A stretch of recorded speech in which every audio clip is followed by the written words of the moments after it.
तो आज का ऐसे पॉइंट हम लोग का होगा सर स्मॉल एंगल अप्रोक्सीमेशन। तो स्मॉल एंगल अप्रोक्सीमेशन सर बहुत ज्यादा यूज होता है सर आपकी फिजिक्स में। यस और नो? Yes sir. तो क्या है सर स्मॉल एंगल अप्रोक्सीमेशन, बताए ना। तो सर कंडीशन ये है कि अगर थीटा का वैल्यू लेस देन 15 डिग्री है, कितना डिग्री है सर? 15 डिग्री है।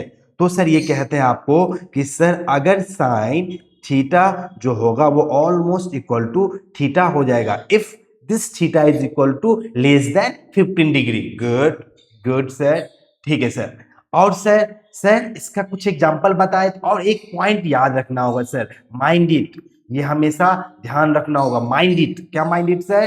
कि sir theta must be in radian. Theta किस में होना चाहिए sir? Theta must be in radian. Okay sir, ये समझ में आता है? No doubt, that's all okay, good boy. So now sir एक क्वेश्चन इस पे करके दिखाए ना सर। अगर मान लेते हैं यहाँ पे साइन 4 डिग्री होगा, तो आप इसको डायरेक्ट आंसर अगर 4 लिखेंगे तो ये गलत हो जाएगा।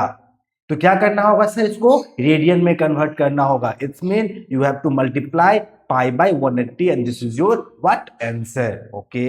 इसी तरह से सर साइन के बाद आता है sir cos theta.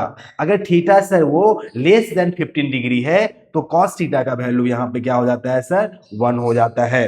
Good sir. उसी तरह से सर यहां पे अगर मान लेते हैं इसका एग्जांपल में, अगर cos 3 डिग्री है so your answer is what? 1। Good sir.